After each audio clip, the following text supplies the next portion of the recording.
Colorado Kamawalpa, Ayes Kachong, Kawawoki. You men do not impress me.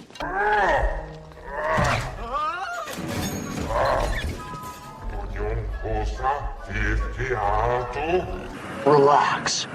All right? My old man is a television repairman. Got this ultimate set of tools. I can fix it.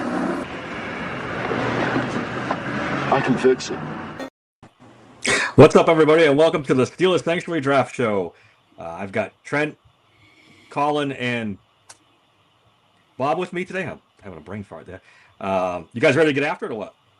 Absolutely. Oh, yeah. All right, we're going to start out with Daniel Jeremiah's top 50. It just came out earlier this week. I'm going to read off the top 10, and go 10 at a time, and feel free to comment for anything you want. Let's start out with the consensus number 1, Fernando Mendoza. Number 2, Jeremiah Love. Bob's guy, Alvell Reese 3. David Bailey 4. Sonny Styles 5. Ruben Bain 6. Mekhi Lemon 7. Mansour Delane 8. Carnell Tate 9. And Caleb Downs 10. Ohio State heavy there. Usual. I can see Trent getting aroused. The typical suspects. Yes. You know the Buckeyes are going to represent the top 10. Come on now, Dave. No issues there? No, Sonny Styles is a guy who's probably a little undervalued in this draft. Linebackers, I mean, two high state linebackers in the top 10 is a little ridiculous. But I think they're going to move Arvell Reese probably to an edge guy in the NFL. Yeah. That's probably I think they're that's going to use him similar to the Micah Parsons thing where he moves around. They'll play him a little off-ball linebacker. They'll play him off the edge primarily. But David Bailey's, I think David Bailey's the most best pure pass rusher in the draft. Agreed. His get off is fucking insane. Yeah, I would. Go ahead, Bob. I would say I think Mansour Delane is going to end up higher on this list as long as he runs well with the combine. I really like his game. Yeah, a lot of these guys is just overall stocks, like just from kind of what I'm seeing.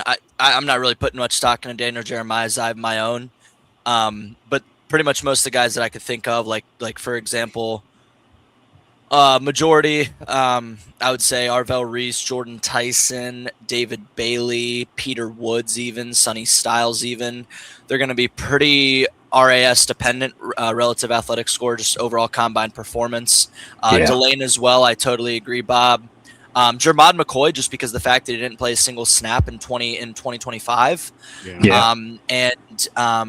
I would also probably put Kenyon Sadiq in that little section. Avion Terrell, just because he's undersized. And then TJ Parker from Clemson is one guy that I don't think super highly of him, but I think that if he, say he comes out with a 9.65 RAS score, it's like, oh shit, that's going to be pretty attractive to some teams. Yeah. He might be the best at converting speed to power too in this pass rush class. Is McCoy gonna go to the combine? Do we know that for sure? I think he has to.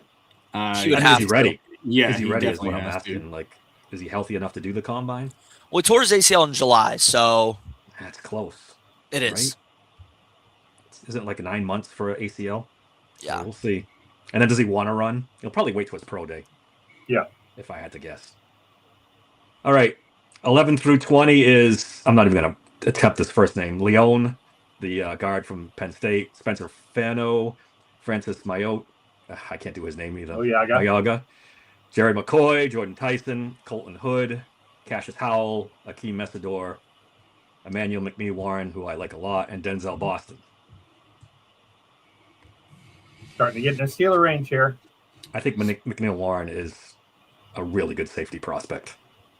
Oh, yeah. For sure. Okay.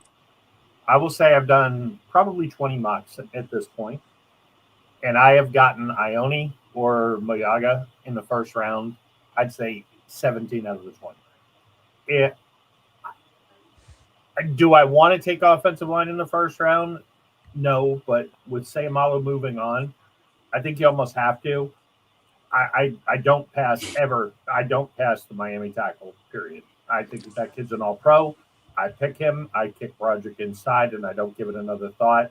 if he's gone, I don't even give it another thought with going Ione. I just, maybe it's the Andy Weidel in me, but I mean, I think if you can finish off the offensive line, they've rebuilt they've rebuilt the right side. The left side is kind of in flux. If they get the left side right, I mean, I really don't care who you get to play quarterback because they can stand back there and sit there for 5 seconds to throw the ball. I don't see Mayoga making it out of the top 10, top 15. He will make top 5. Top 5. Yeah, he's going to be high. I don't know why he's so low on this list, to be honest. This wide receiver class is, I mean, it's interesting. They could all go 5 through 12, or they could all fall into the second half of the first round. It just depends on. There's years where the wide receivers go crazy, and if that happens, then the O-line slides down. Yeah, but there's 3 tackles in the top 20, and he's gonna go first. I would. Spencer Fano might be first. Yeah, that's what I was going to say. It's right there. Those 3 are all. I mean, they could easily go top 15. They could easily still be there at 22. We'll see. All right, next 10. Oh, I'm sorry. One more thing. All right, go. Cassius Howell, Texas A&M edge. I'm sorry. After Shamar Stewart, I don't want to see any Texas A&M edge players. You do that all the time, Bob. I'm not very high on Howell either, though. I'm not very high on Howell either. I do agree that I'm not, but you always use the school against them. It's you got to do each individual case separately. It's not a school thing. It's the fact that he's barely 6'2", 245, not very bendy, which doesn't help for small guys. And also, I mean, he's going to be 24. I mean, the Messidor thing is different just because Messidor has like that inside flux where you can kind of do whatever you want with him. I just don't see it with Howell. I think it's going to be similar to I would say less of Shamar Stewart, more of like a Micah Williams.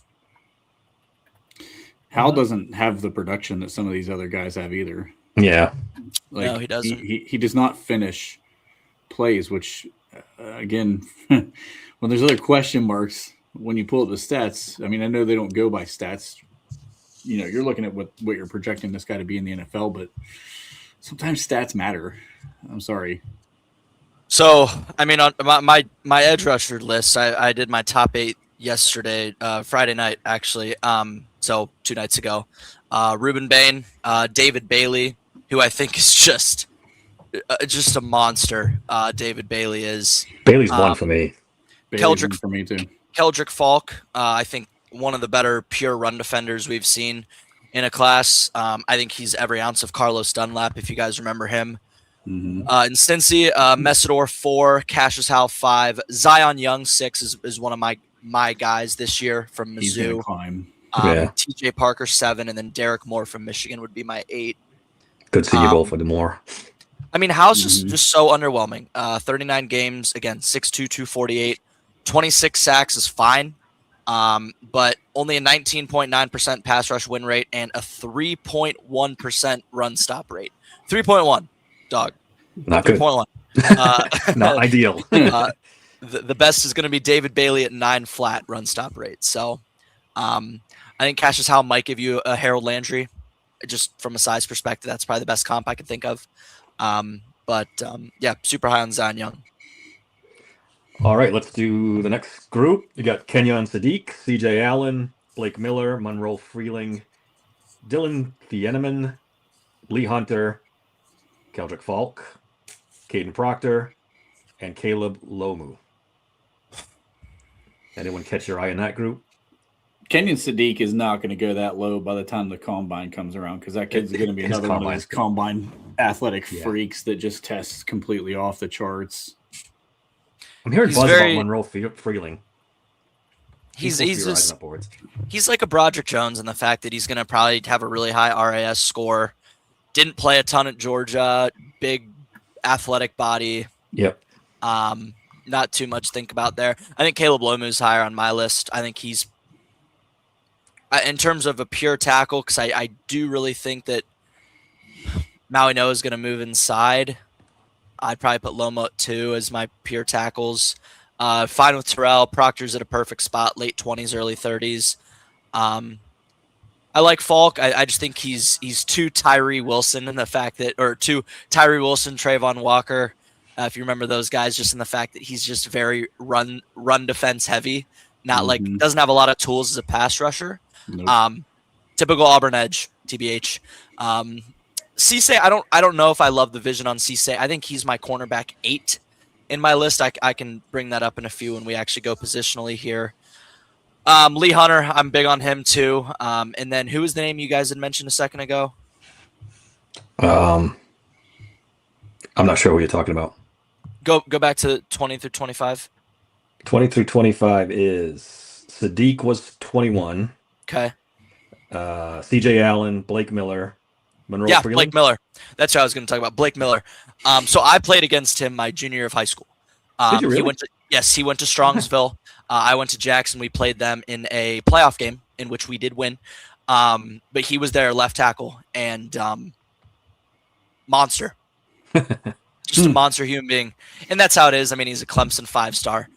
So obviously, he was a monster, but I'm rooting for him probably the most out of all the tackles in this class. Other than Maui Noah, I think Francis Mauigoa is going to be just a total fucking all-pro. So The guy I'm interested to see at the combine because I want to see if he's really 5'11". And if he's 5'9", I'm totally out on him.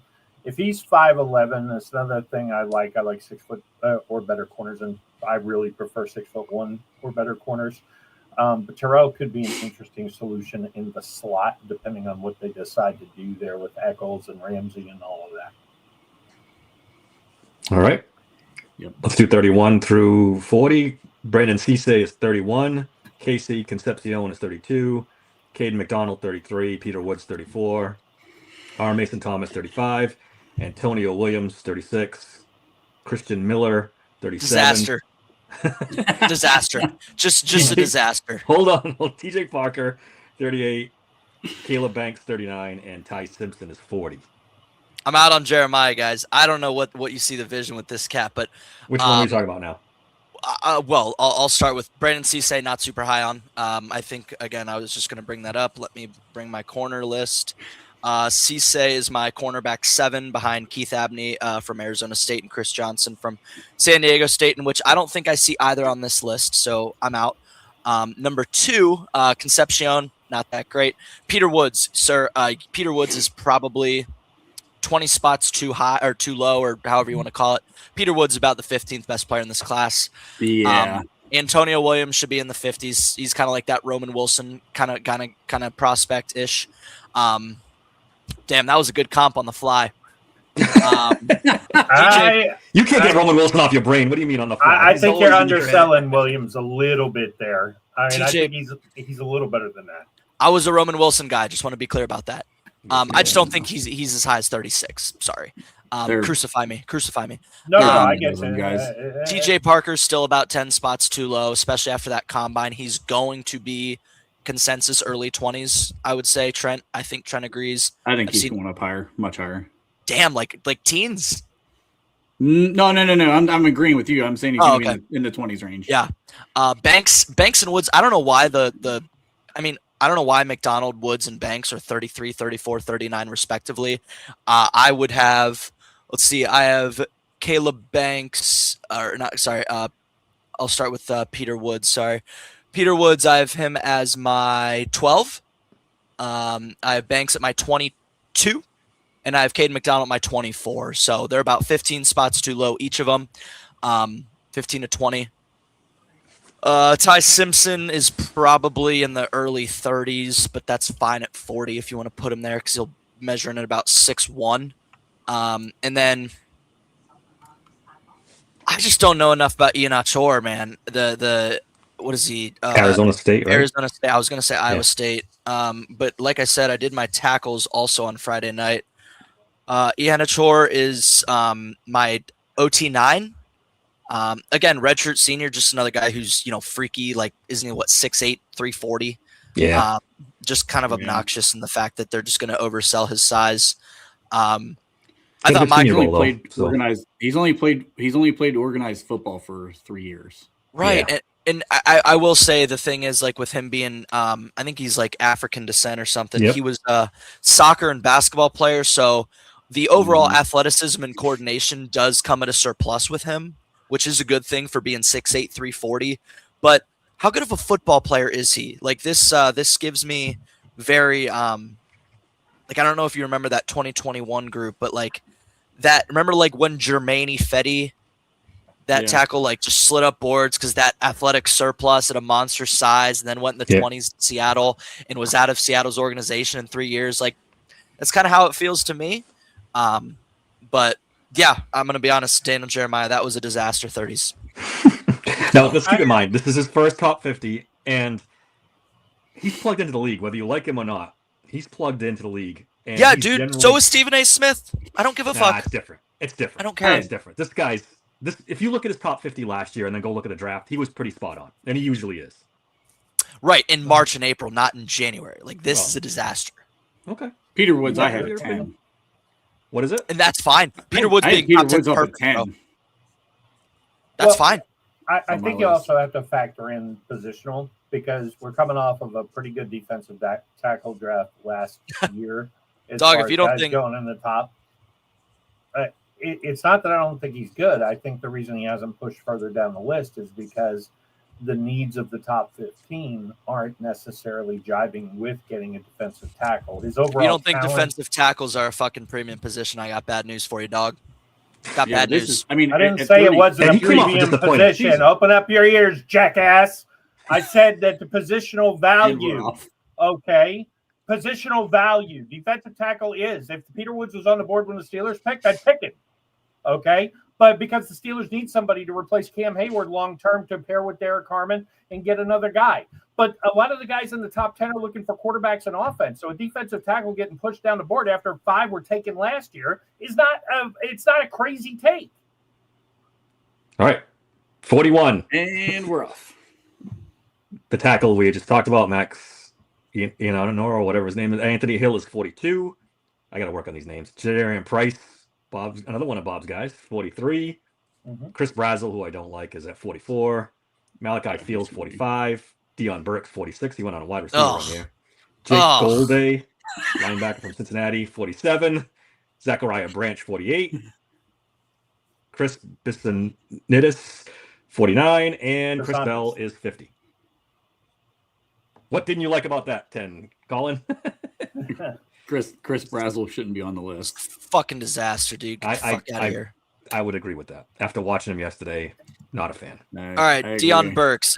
Advanced metrics that are very predictive in terms of NFL success. 79.5 QBR when targeted. Absolutely the lowest out of the top 25 receivers in this class. Career yards per route run, 1.35. Also, like, third percentile. Zone yards per route run sets the ceiling. For example, Mekhi Lemon's 3.22. Jordan Tyson's 2.39. My dog, my absolute dog, where are you?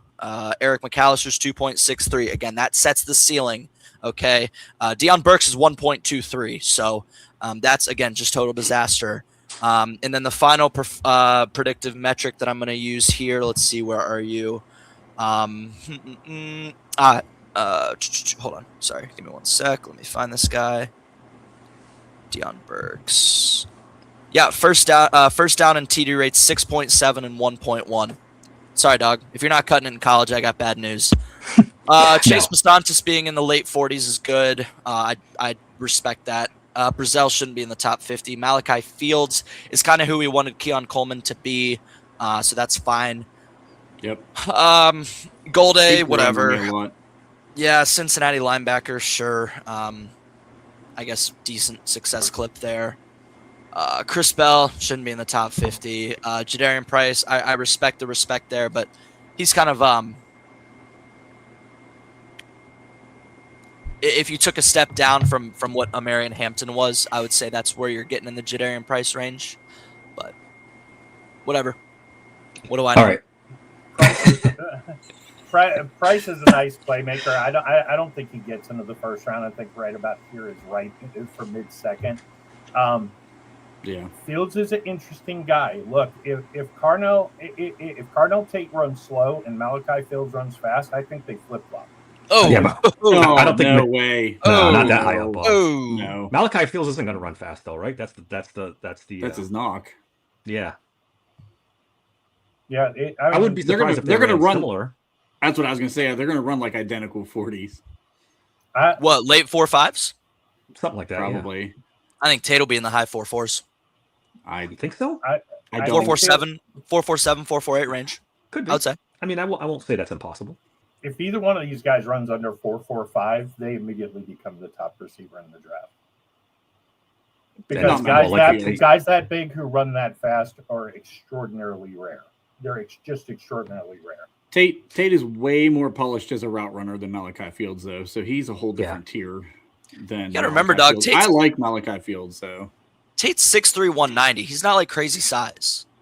No, he's not. 6'3", 190. Like I get it. I get it. Like if we're gonna talk about crazy size, we're gonna like Chris Brazell is 6'5", 205. Like that's huge.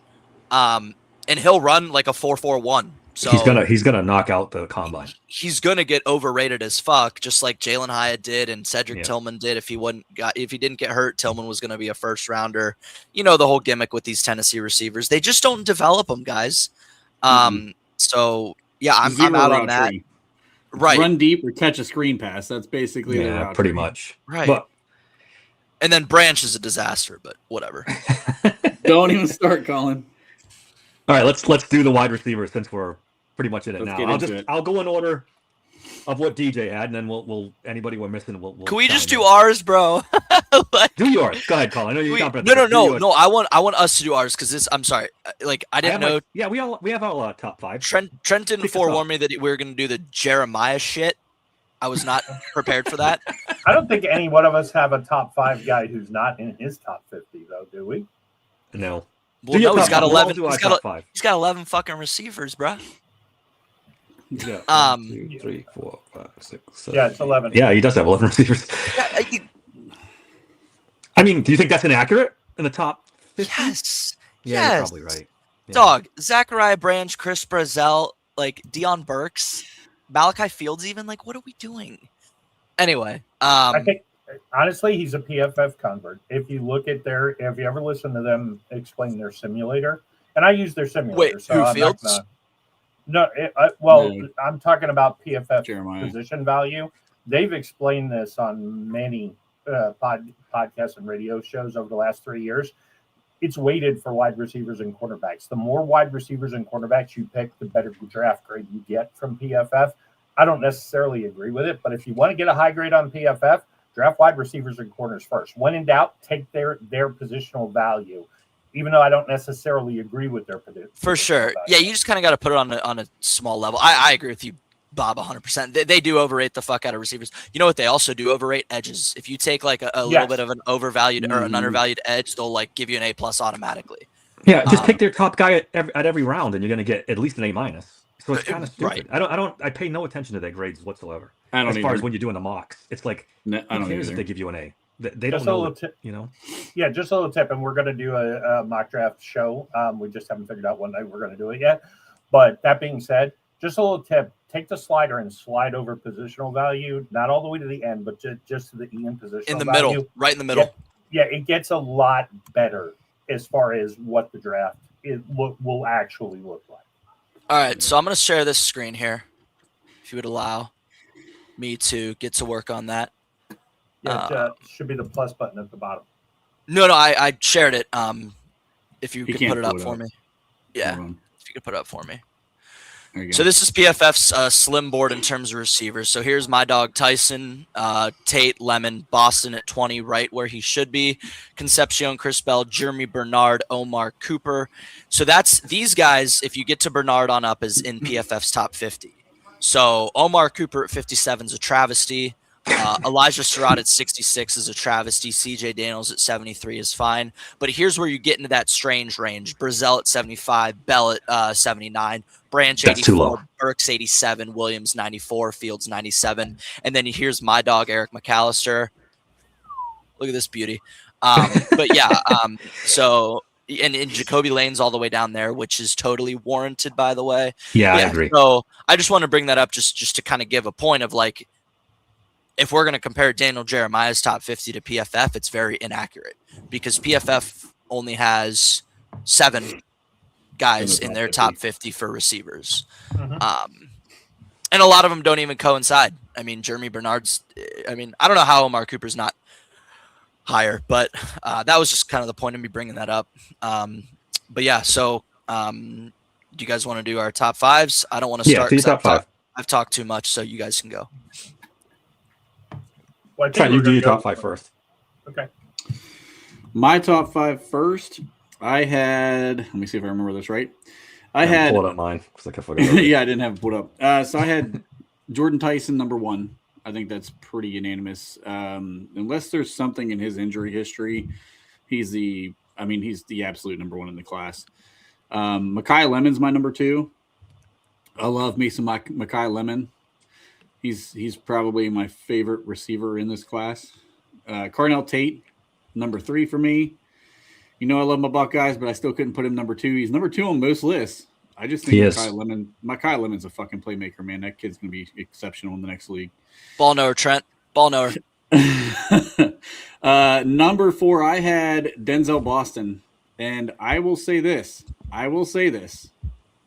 I think the floor of Mekhi Lemon is higher than Boston right now, but I think the ceiling on Boston is higher than Mekhi Lemon when it comes down to it. I think he could be a big play fucking monster at the next level as he develops as a receiver.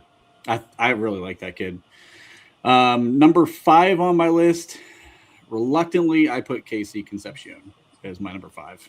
I don't like him though. I'll be honest.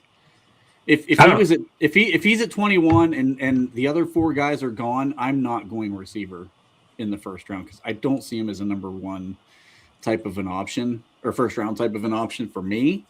Am I the only one that likes Concepcion? Yeah, you are. Yeah. I don't know what you guys are watching. His hands are. He is Deontay Johnson, in my opinion. He drops a lot of balls. So much better. He's very shifty. He's so much better. So much better. Well, that's not a high bar. He's still limited. That's why I'm saying he's so much better. Right. The bar is like wide receiver 42 in the league. Come on. Yeah. If you run forward after you catch the ball, you're already better than Deontay Johnson. And he doesn't sometimes, though. He doesn't sometimes. It's not even the same. Hey, you know that's my dog, Deontay, though. Come on. I like Deontay, too. I'm chill on my dog. Chill on my dog. But yeah. All right, Bob, you got your top 5? I do. I think Tyson is, like I said, I think it's pretty unanimous. I don't think there's any way to get him, but boy, would I if we did. Oh, I would come. Oh, yeah.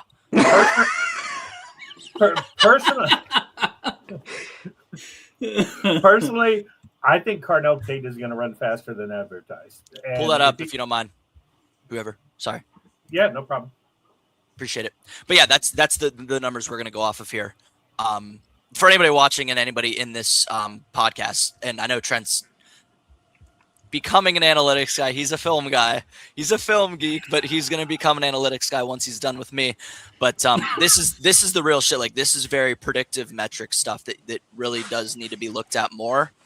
And like look at my dog. Actually, fuck, I can't click on it, but look at my dog Boston, man. I mean, man yards per out run 2.34, target rate 23.2 with that production that he had in college, guys. Open target rate's 82.4, which means he's a much better separator than people give him credit for. Here's Casey Concepcion, right? So zone yards per out runs 1.82. I know it's lower than Boston, but he's a slot guy, so that's essentially. now you're making now you're couching your stats. That's why analytics. I'm telling you. Can I elaborate that? Go ahead. So a slot guy having a low. Actually, didn't Casey Concepcion play more outside than slot? If I can look it up right now. I'm pretty sure he did. PFF does give numbers for that. He caught a lot of balls, quick slants, and when he catches it, he is very effective. He's a great run after catch guy. And let's not forget his quarterback too. His first 2 years, he was a slot. How about merchant, Denzel's quarterback? Probably not great either, but no, he's not. Reed is a disaster. Okay, Reed is not worse than Damon Williams. Dog. No, Damon Williams was rough this year. Thank you, Trent. Good God. He was rough. Like Reed wasn't very much better. He's more of a running quarterback than anything. Dave, else. I love you, dog, but Marcel Reed is so much better than fucking Damon Williams. But anyway, I'm I don't pulling know this about up real quick. All right, Sorry. while we do that real quick, I just let me finish my list real quick. I think Tate's going to run faster, and I think he has the upside to be the best wide receiver in the class long term. I think Tyson is still a little bit ahead of him, but that size, that speed is rare. And then my third guy is Lemon. Is Lemon. I like his game. I think depending on who we sign, if we get Alec Pearson, Lemon, I really would like that for Aaron Rodgers, who's probably going to be the quarterback. And then Boston, fourth. He's another guy who I think is going to run faster than expected. And when he does, he's gonna rocket up in the wide receiver rankings. My fifth guy is Chris Bell. I love Chris Bell. If he wasn't hurt, I'm pretty sure he would be a top 2 or 3 wide receiver in this class. The guy is a absolute beast run after the catch, and he's impressive. I would love to see that guy in the Steelers slot for the next 10 years. I like Chris Bell a lot too. I didn't put him on my list because he is hurt, and Cool. Yep. I don't even know if he's going to make training camp because he got hurt late in the season. He did get hurt late in the season. My top 5, obviously Tyson, Lemon, Tate. Lemon, Tate, Concepcion, then Boston. Mm-hmm. We all have the same top 5. We were going to argue about Concepcion over Boston. I mean, I'm not dug in on it. You want to tell me Boston's better, I can live with it. I will point to Concepcion's run after catch average is double what Boston's was. So he's a monster with the ball in his hands. Punt returner, run after catch guy. They were used different ways, but yeah, really first class in a while that I look at, and we're not going to see any 4-2 guys or 4-3. I don't. We may see a couple 4-3 guys. Yeah, maybe Branch. I think Zachariah Branch can make a run for Worthy's title. Oh God, no, he's not. He's gonna get close. I think the 2 fastest guys in the class are going to be out 4.35 with Branch and Brazel. I think that's probably the range they're going to be in. What do you think Keon Burks runs? He's going to be up there too, right? Burke? I don't think he's that. I don't think he's. Caden Wetchen over Casey Concepcion. No, somber. You get the return game. It's interesting. Casey. I don't know about that. I mean, how tall is Wetchen again? 5. I don't know off the top of my head. I'm looking it up right now.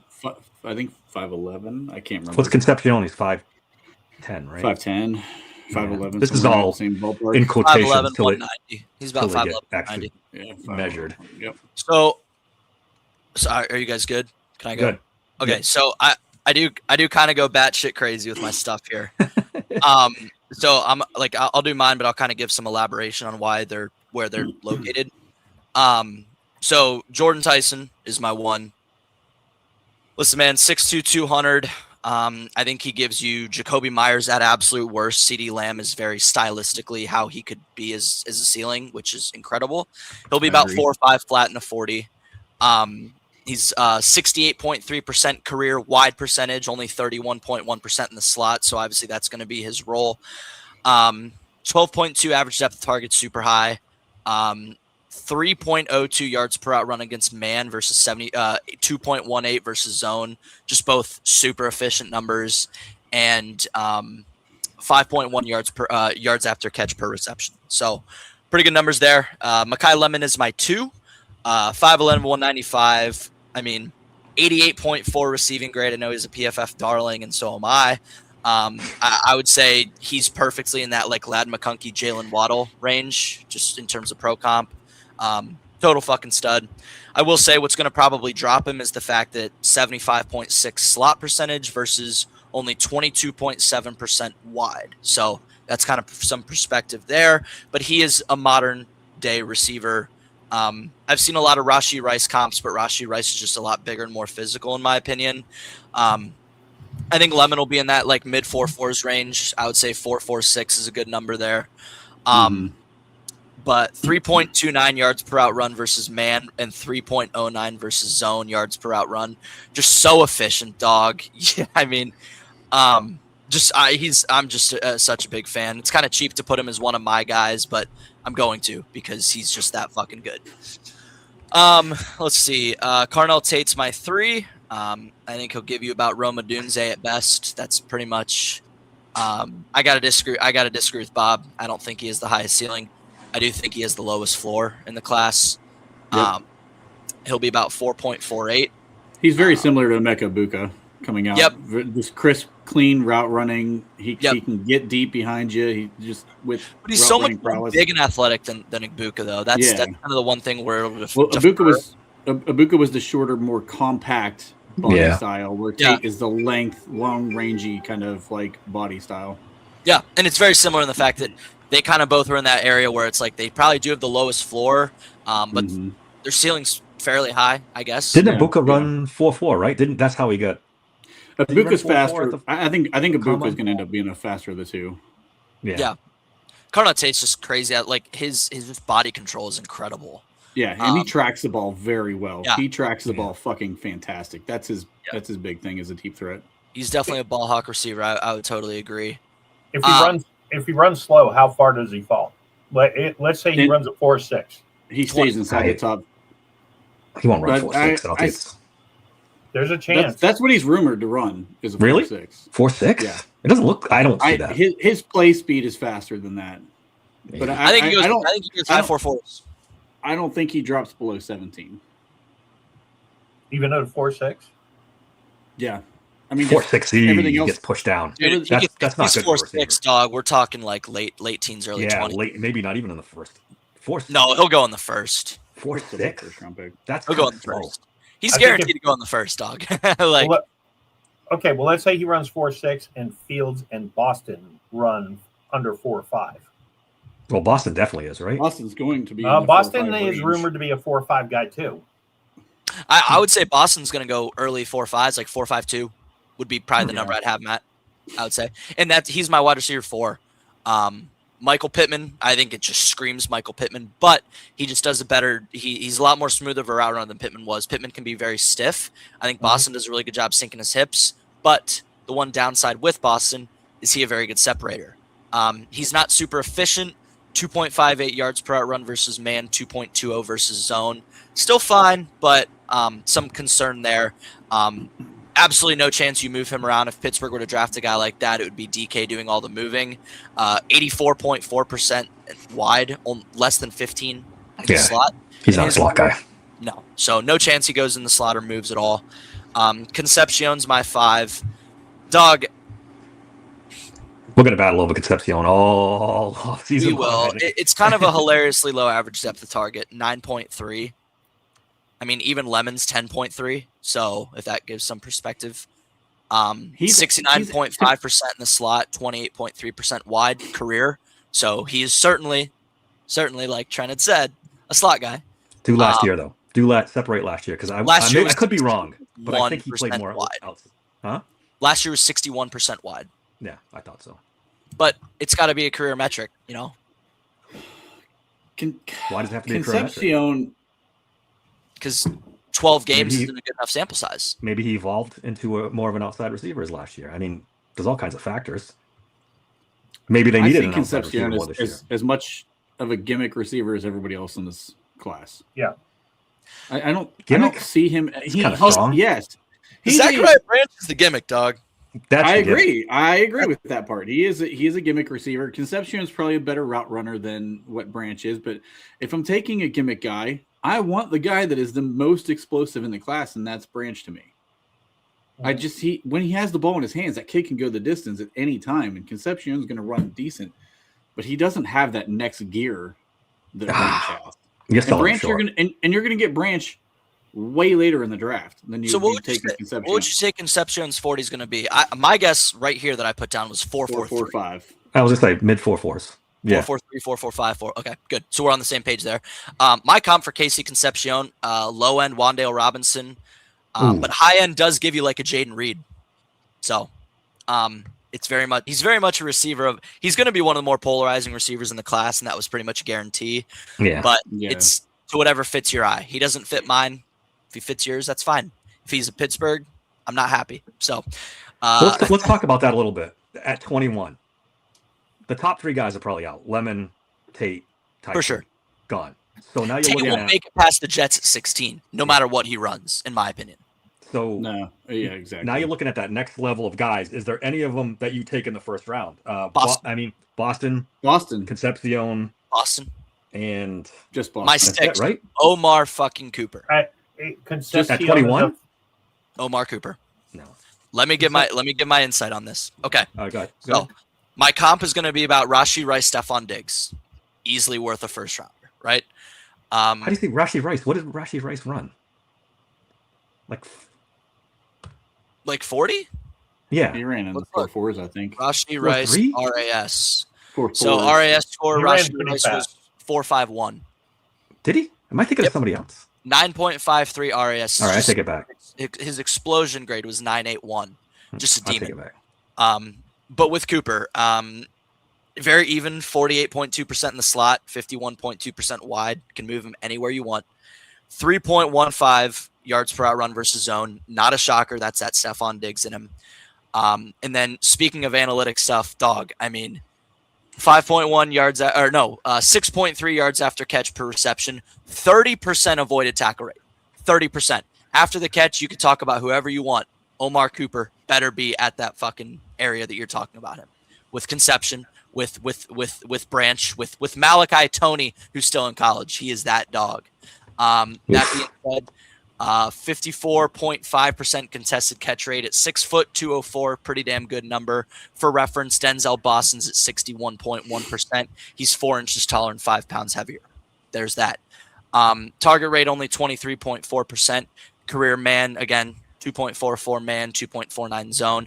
QBR when targeted is 138.9, which is going to be the second best in the class. I'm telling you, Omar Cooper, total dog, worth a first rounder. I love Omar Cooper, but you're fucking nuts, Colin. Yeah, I gotta I'm start not crazy. I don't see him as That's a way, crazy at all. way overvalued. I'm not crazy. Grab him in No, the stick to your second guns. round. If that's what you think, then that's fine. That's what we're here for. I'm not crazy. Yeah, he might turn out to be top 3 or 4 receiver in the class, but you just can't trade. I mean, his average draft, he's going in the 50s. You can't leap that high in the first round to pick that guy. You just can't. What if? Okay, Rashee Rice was exactly the conversation we're having right now is the same one we had with Rashee Rice 2 years ago.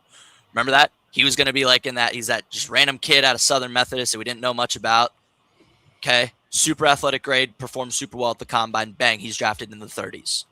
I'm not saying necessarily that Cooper will be drafted at 21, but I would be willing to because of what I think of him. Well, okay. In fairness, maybe the kid wouldn't run away if he got in an accident and get himself suspended. So based on that metric, yeah, maybe he's better than Rashee Rice. But I'm a big believer. I mean, let's put it this way: if Omar Cooper's sitting there when the Steelers pick and Peter Woods is sitting there, who are you taking? I'm taking Peter Woods. Do you think Peter Woods? I don't think. I'm taking the upside D tackle. If the guard from Penn State is there and Omar Cooper's I'm taking Ione. Yeah. That's what I mean. I think the need is more there. Well, I think actually, that need gets more as wide receiver, but Personally, I think it doesn't mean there's not great guys in the second and third round. Personally, I think most receivers picked in the second and third round end up better than most of the first round guys anyway. But it just depends. I mean, if you can get the guy at 50, why take him at 21? Get a different position, and if you have to trade back up a little bit to get him, I was going to say package one of your day three or your third round picks with your second round pick and move up and go get him. Yeah, I'm not down his talent. Or like I Saunders agree said, with trade talent. back out of 21 and that's what I would do. Get him. Well, I said it clearly. Like, dude, I'm not saying we will pick him or he will go in the first round, but I would be willing to. Okay. But yeah, dude, for sure, trade up one of those third round picks or whatever. Get yourself earlier up. You got to get higher in the second round. Yeah, I definitely respect the idea that he's a top 5 receiver in the class. Yeah, well, I haven't necessarily agree, but yeah. I mean, the way I would be attacking it, like, just again, I know it's January and we're yet to see it much of anything, but the way I would look at it right now, like, just theoretically, walk with me, dog. First round, I mean, you're probably going to, like, knowing Pittsburgh and the Mike McCarthy thing, we have to put that into account too, because McCarthy, same as Tomlin, was pretty predictable with how he liked to go about the draft. I would say very good chance Ty Simpson at 21. Oh God, don't say that, boy.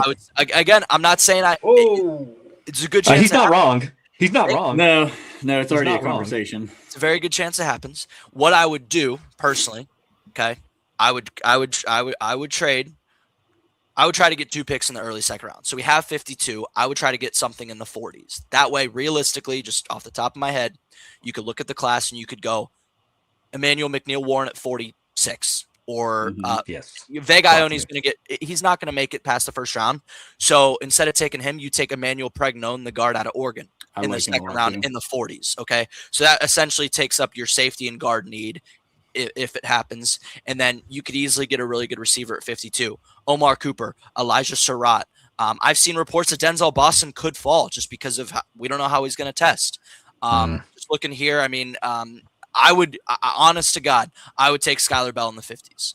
100% I would too. 100%. Take Skylar Bell in the 50s. I like Skylar Bell. See, now I would rather have Skylar Bell than Casey Concepcion. Me too, I think.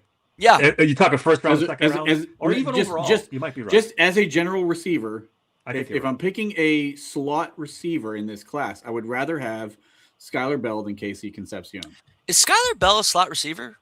He's actually lined up a lot on the outside. He must be out, yeah. Because he's the only wide receiver at the next level, he's probably moving inside of the slot. I'm looking premium stats. I think he could do some damage in the slot. He's 6 foot small. though. I mean, I think he could play outside too. He's 6. I think he's 6 foot, right? Another beast after the catch too. Didn't we learn this lesson with Mighty Midget? Calvin Austin. Don't compare him to Calvin Austin. It's not even the same human being. Similar competition, UConn. He's going to be a speed merchant, and they're going to try to take. He can play outside. He needs to be a slot. He's small. He's fast. He should be quick. a slot. Put him in a he's slot. 6 foot. That's like that's like average receivers. I mean, he's not huge. Let's see what he is after they measure him. Yeah, he's listed at 6 foot. That's what it goes for every wide receiver. I would say he's closer to that 5'10 and a half, 5'11. I'm probably with Bob. Like in terms of just like just watching, like I wouldn't say he's probably 6 foot. Like Stephon Diggs.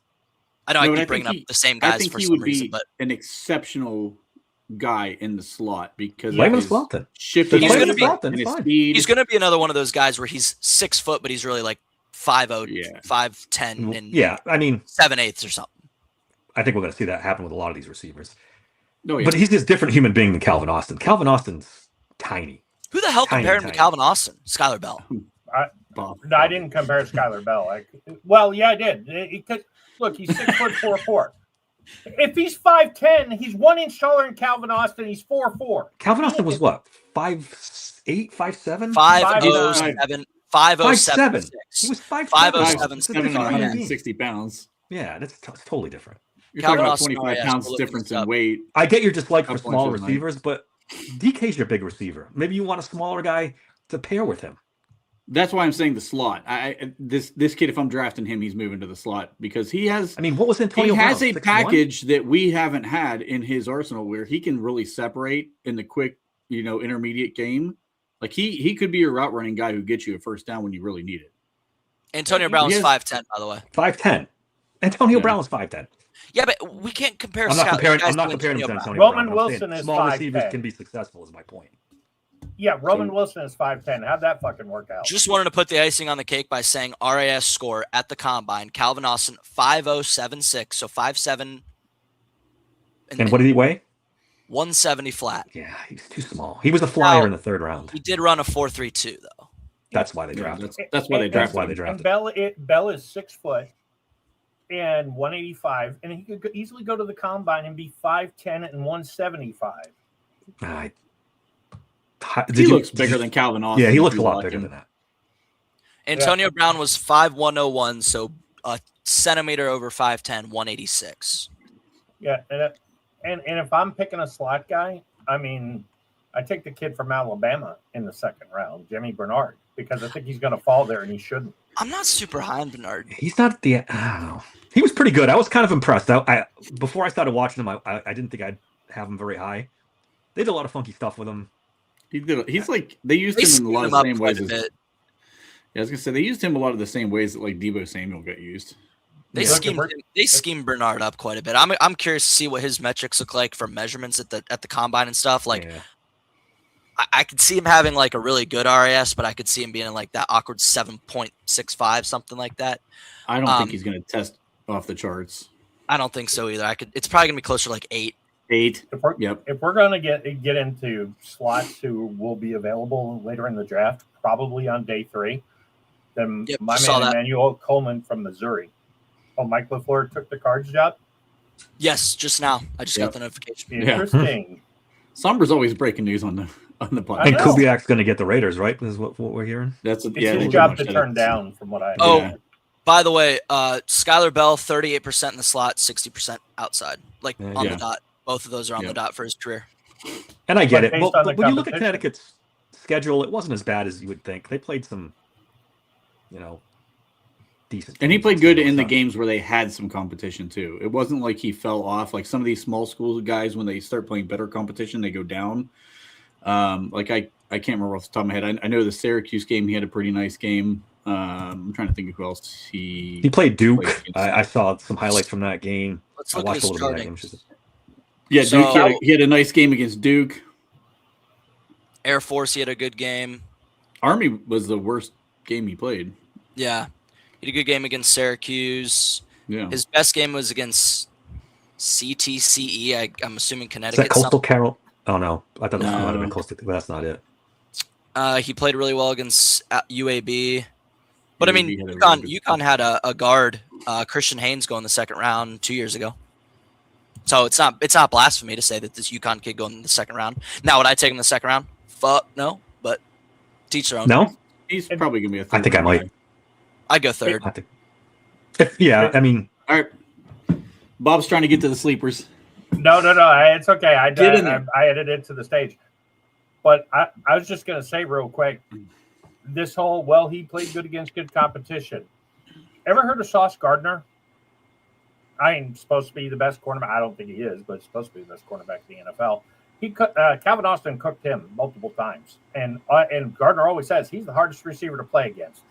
Just because he played good in a couple of games on the outside, because he had to play at that level on the outside, does not mean he's an outside receiver. Calvin Austin was not an outside receiver, but he played in the outside a lot for Memphis. I wasn't even talking about the alignment when I was making the argument. I'm just talking about, sometimes you see these small school guys that have these monster numbers, but they played down to when they were playing good competition. I'm just saying Skylar Bell didn't fall off at all when he started playing better competition. So I think that for him says high. And he had a good Senior Bowl week.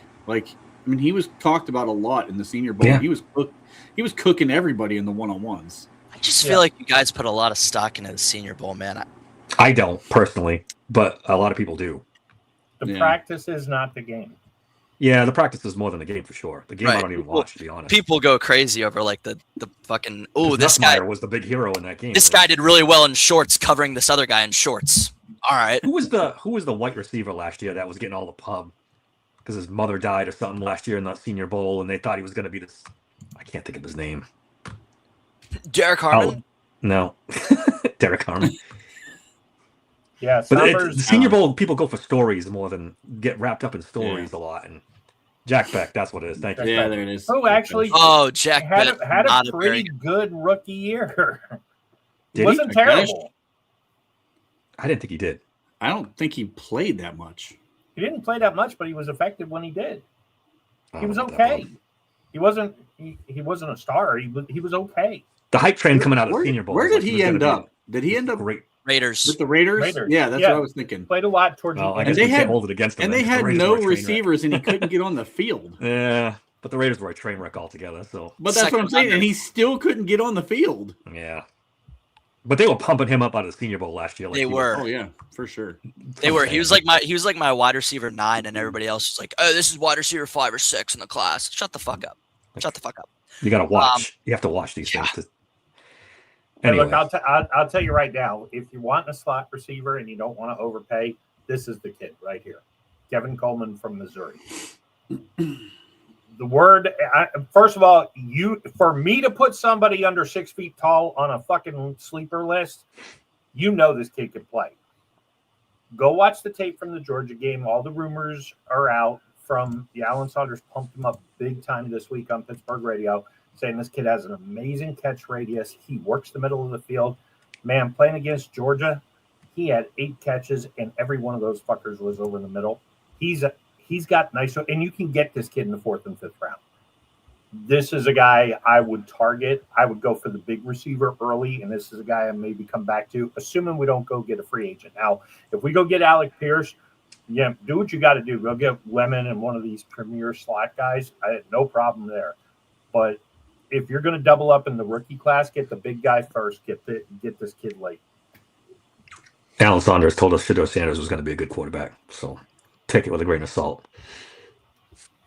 So did Daniel Jeremiah. So did Mel No, Kiper. he didn't. Pretty sure that Mel Kiper did for sure still knows what he's doing. He's licking Dion's butt.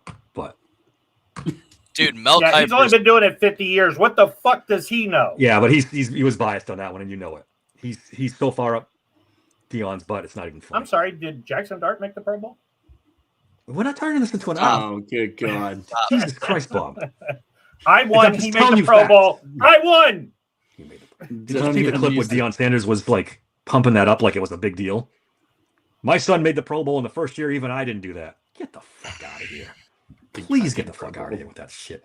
Right? Anyway, he made the Pro back to Bowl. topic. They just need to dump the fucking Pro Bowl because nobody wants to play I in it. immediately tweeted that after that happened. I'm like, this is enough evidence to When to Snoop get rid of the Huntley Pro Bowl altogether. and fucking Shedeur Yeah. Sanders make the Pro Bowl, it's time to dump the Pro Bowl. Abolish Nope. it. Yeah, Flacco. 100%. Flacco made the Pro Bowl. All right, so I think we're all in agreement it's Denzel Boston and nobody in the first round. But then you run into the same problem when the Steelers pick in the second round. I guess that's what to Colin's point. He wants to get another pick earlier in the second because once you get to that mid to back end of the second round, that next tier of receivers is kind of gone. In my opinion, this is going to be one of the more fruitful second rounds of recent memory in the draft. Just because, again, there's not a lot of blue chip dogs. Like when I did my initial top fucking 25 like 2 weeks ago, and like after that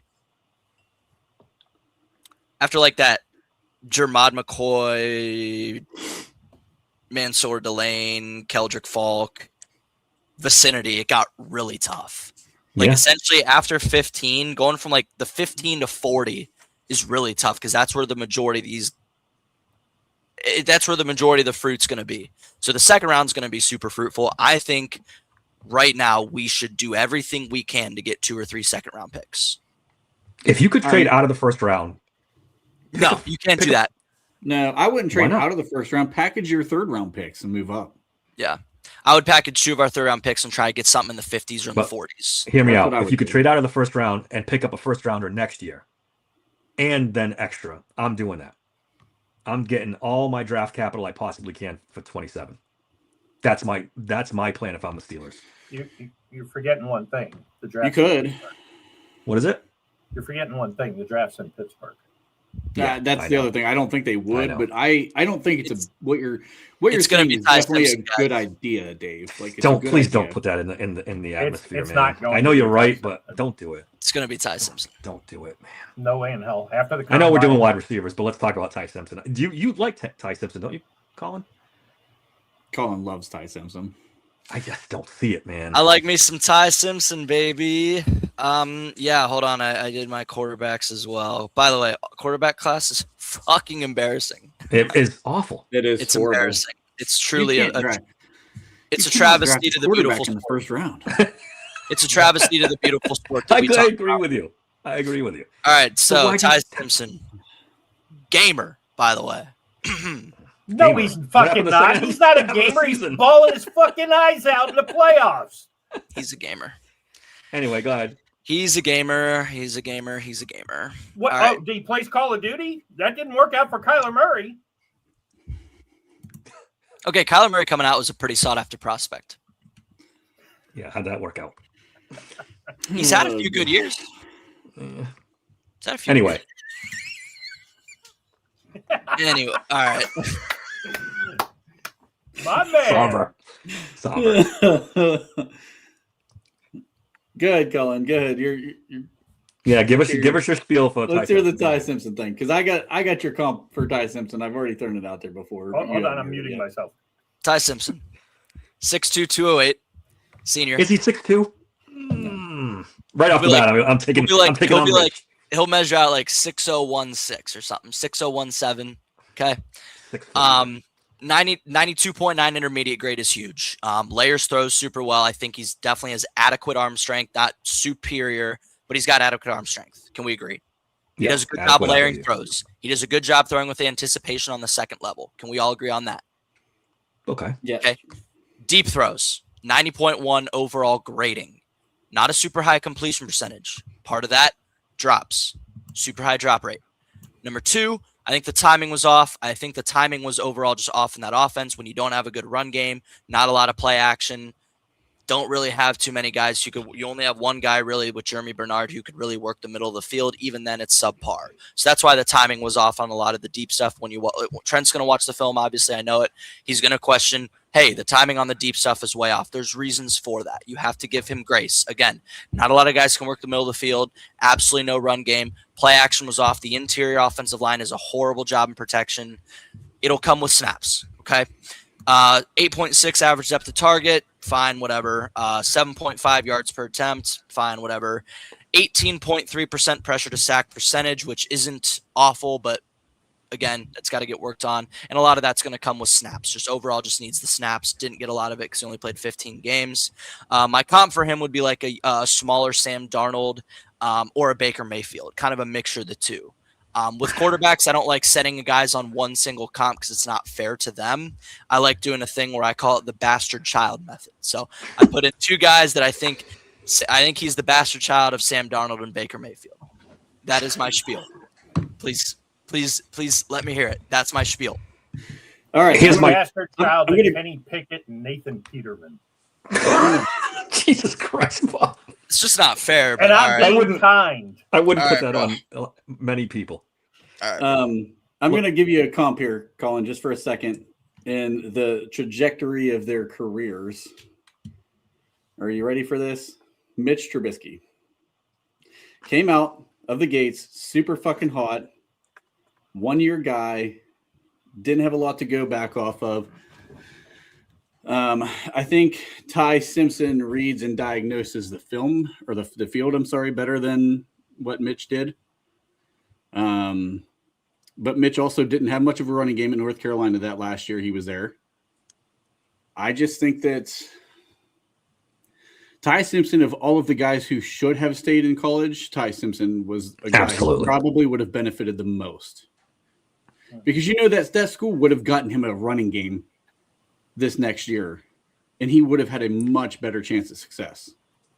He's smart. I mean, he's a smart kid. I've said this because I've gone to bat for Ty Simpson early in the season. I mean, you guys know I was pretty high on him for at least probably 2/3 of the season. Share that screen. Please. Raheem Morris to the Niners. Is that what Somber's telling us? What are we looking at here? What do we think about this? 6.35 average starter. Yeah, all right. Average starter. No, I don't even know. I take that back. I don't even think he's going to be an average starter. I think he's going to be a backup in the league. I mean, what Drew Brees? I think it was listed at 6'6" in the Purdue media guide. He was not. No, he was never. No, he was never listed at 6'6". Come on, Drew Brees. Yeah, that's like a foot taller than he really was. Did Ty Simpson go to the Senior Bowl? Do we know? No, he did not. No, he did not. Ty Simpson isn't stepping anywhere near where they got a scale and a measuring tape. Ty Simpson will go to the combine, and he's probably going to do pretty well at the combine, to be fair. Oh, his athleticism. I think he's he can move. He's accurate for the most part, like Colin pointed out. I just think that defenses kind of figured out that the run game wasn't there, and they kind of reps. He needs the reps for sure. He can't be a first round pick. But that's why you don't pick him in the first round, Colin. I think it's going to happen. Drafts in Pittsburgh. No, I'm not disagreeing that it could happen. I'm just saying you don't do it. If I'm drafting a quarterback in the first round, give me an elite trait. Give me arm strength, size, athleticism, something that he can take to the next level with. It's not elite. Did I just see NFL comparison Mac Jones up there? I did. Mac Jones? Yep. Look at the bottom of the screen. Trent, you're a film guy. What's Ty Simpson elite at? Oh, his mind is definitely there. I said this. Yeah, but if you can't see over the line and you can't scramble out of pressure, and that you take that with a grain. They said the same thing about Shedeur Sanders. Okay, He's an okay. elite, Hear me out, processor. No. What Yeah, happens? you know, What look how good he happens? is. What happens? What happens? There's What a happens? difference. What happens if Ty Simpson measures out at like 6'0", like a centimeter over 6'2"? Because Cam Ward was 6'0", Y'all were all up in arms about him. Shedeur Sanders was also 6'0", So they were a hint under. Yeah, but Cam Ward's arm strength is. Cam Ward had the better he had really solid And better mobility, and yeah. a great arm. Give me a He trade. had a cannon. Ty Simpson's got elite footwork and mechanics. Cam Ward had neither. I say Cam Ward did not have it up here like Ty did. Trent, you're Ty a film Simpson guy. doesn't. I'm a There's metrics guy. nothing Trent's a elite. film guy. Trent's the yin and my yang. Both of us can agree. Ty Simpson's up here. Is But perfect. that doesn't translate to the NFL, dude. If you're Well, too fucking short shit. and too small, Hey, you know, can be the greatest processor in the world. If Up you, here doesn't translate, dog. when you don't have when you're limited physically, it doesn't translate as well. He's you at get it. maybe one guy. Drew Brees is the outlier on that. He's got Brock Purdy's physical traits would be Ty Simpson. Can we agree on that? Would that be fair? they're pretty similar. Okay, that's 1 in a million. Purdy's a damn good quarterback. And But- remind me where Brock Purdy got drafted again. Yeah, exactly. Well, obviously the 7th round, dog. But that's not like And not everybody can your play in the whole shit elite with Mike processor Shanahan. argument. Kyle Hold Shanahan, on. This Just the whole one. elite 1 year. processor argument is bullshit because you know who the smartest quarterback to come out in the last 25 years is? Ryan Fitzpatrick. You want Ryan Fitzpatrick as your fucking quarterback? I don't know if he was exactly an elite processor. He might have been. Fitzpatrick was an smart, Ivy but- League guy. He was the smartest quarterback to come out. But there's in the difference last between 25 smart and years. processing. I would say on Tommy Okay. Goat's probably the Hold on, because there's two different processing levels to this. Shedeur Sanders was the elite processor allegedly after the snap. After the snap, he was not a pre-snap guy. Okay. Ty Simpson is a pre-snap guy. All of the quarterbacks that have had long, successful careers in the NFL have been pre-snap elite processing guys. When you talk about thank you, Trent. You're beautiful, what dog. did Peyton Manning Josh do? Allen. Andrew Luck. Josh Allen, his talent is just carries his. That's what I'm talking about. You Unicorn. need a The trade. unicorn. I Dog, know, you but can't compare- I'm just that's, saying. That's like these retards always putting like Is Lamar. Justin Herbert an elite processor before the snap when he came out of No. college? I don't He's think right. he's What are you elite at talking much. about Talent. then? So you What have about to Ben have one Roethlisberger? or the other. I'm just saying you can be successful at the pre-snap was next pretty level with the pre-snap reads. Like you can be that guy because Peyton Manning had none of the traits to be a successful quarterback in the NFL. He had elite mind game. Ty Simpson have- He was a had bigger guy the than pre-snap. Yeah, he Yeah, was bigger. Peyton Manning was a giant. he was a But giant his guy. arm- his Give me a arm talent comp. wasn't Give me a there. comp to Ty Simpson in the league who's successful right now. Small Darnold. He's a small Darnold to me. Small. Smaller Sam Darnold. Darnold Yeah. was 6'4". 6'4", 225. Yeah, Ty Simpson's probably a gonna be better athlete, 6'2", too. 6'2", 210. I'm not there's no advocating comp to in the draft league Ty for this Simpson, kind to of be guy. fair. So when Ty Simpson's on his third team and goes to the Super Bowl, I mean, what fucking good did it do for the Steelers to draft him? Mike McCarthy's a proven quarterback developer. I don't buy that either. So I don't buy that either. Here's the thing. I don't want this to be the pick. I'm just playing devil's advocate here. The things Ty Simpson does well fits Mike McCarthy's offense very well. It's the quick. He understands the pre-snap. He understands the quick game stuff. He's accurate. The ball gets out of his hand when he does diagnose post-snap fairly well. He just needs experience. Like he It really comes with needs reps. experience. Yes, it comes Yeah, with reps. so, Yeah, like it's a 6.5 out of 10 post snap. Just because, and if he got more reps in college, it would be an 8. yeah. I mean, the And that's mind the other is thing. there. 15 games started. That's the biggest problem for me. That's what I don't On want. top of everything else, all his other limitations, you're talking about a guy who started 15 games. The beauty is you're allowed to sit him a year. It's the beauty And they about would. football. And they would Best sit thing him about here. football. Not The a best first thing round about pick. quarterback drafting is you could totally sit a guy. Well, hey, by the way, I just want to lay this real quick on a tangent to bed. The coach, when Green Bay got Rodgers, was McCarthy. He was the one who had him sit on the bench for 3 years. Okay, so we got to give him full credit. He had Aaron from Because he the had start Brett of his Favre. career. Come on, Yeah, Bob. yeah. You're going to give him credit for that? Quarterback. He had Brett fucking He Favre. developed Rodgers. Rodgers was a project coming out of Cal. Why do you think he slipped in the draft? Top 5 So most the guy talented who quarterback in drafted the him, history of the developed NFL. him, Was a doesn't get project? credit for Are you it. out of your What the goddamn fuck? mind? That's not fair. Rodgers slipped in the draft because of his attitude. Yeah, Rodgers was a top 5. He didn't slip because of anything else other than attitude. I'm not giving McCarthy any credit for developing anybody. He had Aaron Rodgers, and then he You're had a Dak clown. Prescott, who was already established. You're a clown. You're a That's What are you clown. talking about? man. Give me You one gotta quarterback give he him developed. credit You're a for fucking that. clown. Before you start calling clowns. Give me one Aaron- quarterback he developed. Aaron You give him Rodgers. credit for Aaron Rodgers? Yeah. Top 5 Yeah. talented quarterback of all time. That's the guy you're pointing to? Hey, Give me a fucking break, guys. Who's the guy who drafted him and developed him into that? He sat him for 3 years. We don't know what he would have looked like his rookie Sat him year. for 3 years because he had a fucking Hall of Fame quarterback sat in front of him. You guys are out of your minds. So who developed Jordan Love? Not McCarthy. Who developed him? Jordan Love? Who drafted and sat and developed him? Who? The quarterback, the coach that's there now. Yeah, who is it? LaFleur. What's his name? LaFleur. Okay. Oh, no, and bullshit. Love, He doesn't get credit for that. yeah, he doesn't get credit because he had Rodgers in front of him. Remember? Are we comparing Remember? Aaron Rodgers and the quarterback for Green Bay now? Are we seriously doing that? Love's fantastic. What's your point? Love's, yeah, you're going to put Love and Rodgers in the same category. Now you're a fucking clown. Give me a Early break. Love's It's fantastic. like, it's Love. not even the same planet. Not even the same fucking planet. Relax. I thought that was going to be the problem in this episode, and so far I've been good. Do you think Jordan Love's ever going to be considered top 5 quarterback of all time? Or even No, top but he's 20? a damn good quarterback. What's the point? You're comparing apples He's and a oranges. top 10 It's a quarterback crazy in the league. comparison. You can make an argument he's top 5 in the league right now. He is top 5 in the league right now. I would. No, he's not. No, he's Yeah, he is. absolutely not. He's There's at an worst argument to top be 10. made. I'll give you top 10. He's not top 5. He's at worst 9. He's probably comfortably in that. Well, 6 that's a little further from 5. He's comfortably in that 6 to 8 range. Very You can make an comfortable. argument for top 5 for him, though. You You can. can't. Yes, you can. Name them. Okay, Mahomes, Allen. Josh Allen, Mahomes. Mahomes and Allen. Mahomes, Allen, Lamar. Matt I don't Stafford. give you Lamar. I don't give you Herbert. Lamar. I don't Lamar's know about Lamar slipping. either.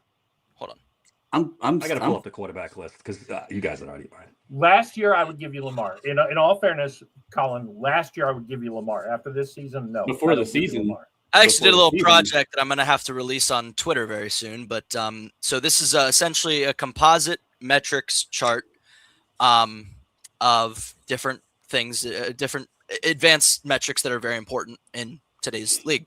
Okay, so starting with PFF's passing grade, Love is 5.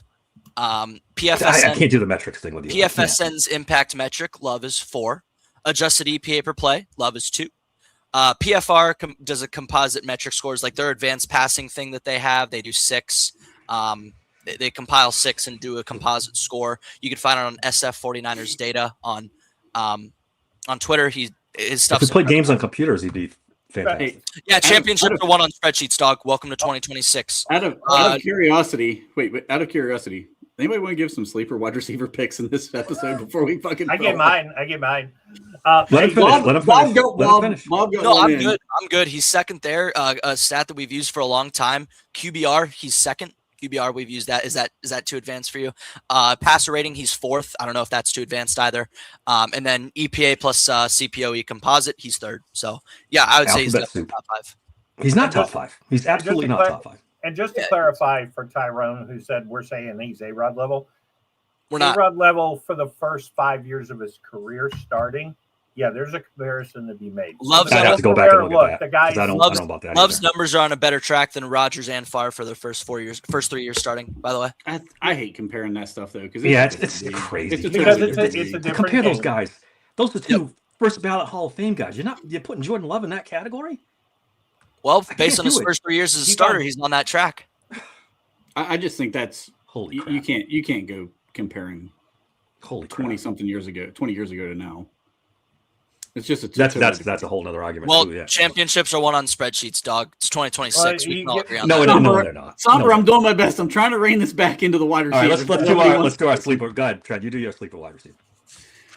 Okay, so I took this in I a already whole forgot different who mine direction was. than everybody else because I went a whole deep dive into this into like late, either 7th round guys or possible UDFA. I forget who the fuck I talked about now earlier too. Ted So Hurst. I think I had what'd you say? You had Ted Hurst. No, he Put didn't. his picture No, that up wasn't here. me. Ted Hurst is mine. Oh, okay. Ted Hurst wasn't his. Oh, you No, had Reggie. the kid from Texas Tech. Reggie, Yeah. yes. Yeah, I went with the Texas Tech kid with the where'd I go? I lost him now. What's his name? I'm on a whole different level. Let me pull him back up here for a second. Give me a second. Sorry. You guys argued too long and I was clicking on all kind of other stuff.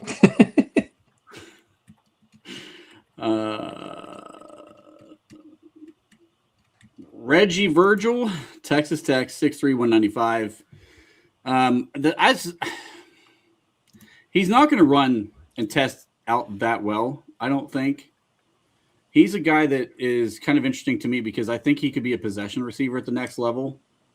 He's got a little short, quick game to him where he can kind of shake and he's a little slippery, breaking some tackles and making guys miss in short spaces. He's a decent contested catch guy. I mean, if you're looking for a guy late in this draft, if we don't pick up a guy early, he's an interesting name to watch or even fill out the depth chart with too, honestly. Like if you brought him in as like more of a specialist on your fourth receiver when you're going spread offense, like I think he's an interesting guy that you could keep an eye on. There's a lot of really good late receivers in this class from 4th through 4th, 5th rounds especially. But I think this kid's probably fallen clear down into the 7th round. I haven't watched him, but I'll have to go back and look at him now that you brought him up. We'll put Dave's guy up there. This is a guy, Ted Hurst. He was at the Senior Bowl. He made a little noise there. So I watched him yesterday. Good contested catch guy. Good run after catch guy. I was pretty impressed with him. I didn't do a deep dive because I didn't know we were doing sleepers today, or I would have given you more stats. And I know he had 1,000 yards this season as a receiver. It's a small school, so you got to take that into consideration too. But what would you say? Mid rounds, 4th round guy, so. Maybe 3rd round guy.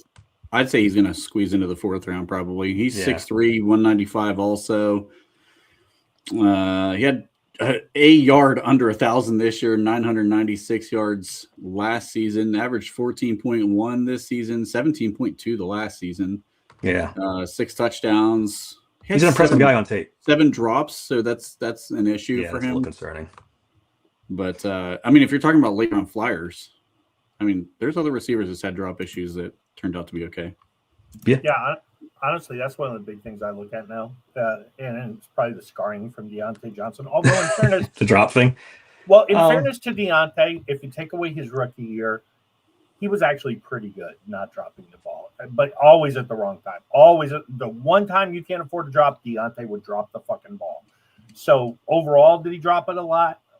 No, after his rookie year. But it always crucial drops. So that's one thing I always look at. Look, if you can't hold on to the ball in college, I know we play pussy version of football, but I do not want a guy who runs across the middle and can be separated from the ball easily. It drops a more concentration thing than being afraid to be hit thing. You know, it can be a little both, but when I played football, if you dropped the ball over the middle, it's because you were afraid to get hit. Yeah, I'm sure there's a little bit of that too. Alligator arms. Yeah. Colin, what's your sleeper? So mine's a guy named Eric McAllister from Texas Christian, TCU. So this guy is 6'3", 205. I think he's a little bit closer to 6'4", 210. Just overall productive. Just in his 4 years, he started 3 years in college. Boise State transfer. Career yards per catch is 18.2, 24 total touchdowns, 169 catches. The overall just the production's there with him. He's probably going to be a 5th round ish guy.